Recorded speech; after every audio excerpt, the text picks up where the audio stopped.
তোমরা অন্যের বদনাম করে বেরিও না।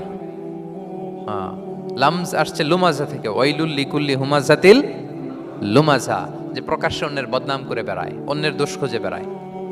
একদল লোক আছে দেখবেন শুধু অন্যের দোষ খোঁজে, নিজের দিকে আঙ্গুল যায় না। কিন্তু এইভাবে আরেকজনের দিকে আঙ্গুল দিলে যে 3টা আঙ্গুল নিজের দিকে যায় এটা আবার ভুলে যায়। কাউকে যদি আমি এরকম করি, আমার দিকে কয় আঙ্গুল বলেন? এই 3টা কার দিকে? আর আরেকজনের দিকে 1 আঙ্গুল। তো কাউকে কিছু বলার আগে 3বার নিজেরটা ভাববেন যে নিজে কি করেন। ওলা তাল মিজাং, অন্যের বদনাম করো না, প্রকাশ্যে অন্যের দোষ খোঁজো না। সবচেয়ে বুদ্ধিমান সে যে নিজের দোষ খোঁজে। নিজের সমালোচনা যে করতে পারে সেই সর্বাপেক্ষা বুদ্ধিমান। কিন্তু আমরা একদল আছে শুধু সমালোচনা, ওর এই সমস্যা, ওর এইটা, ওর ওর মানে তার দায়িত্ব হচ্ছে সবার সমস্যা বের করা। এরকম দায়িত্বপ্রাপ্ত কিছু লোক আছে না নাই?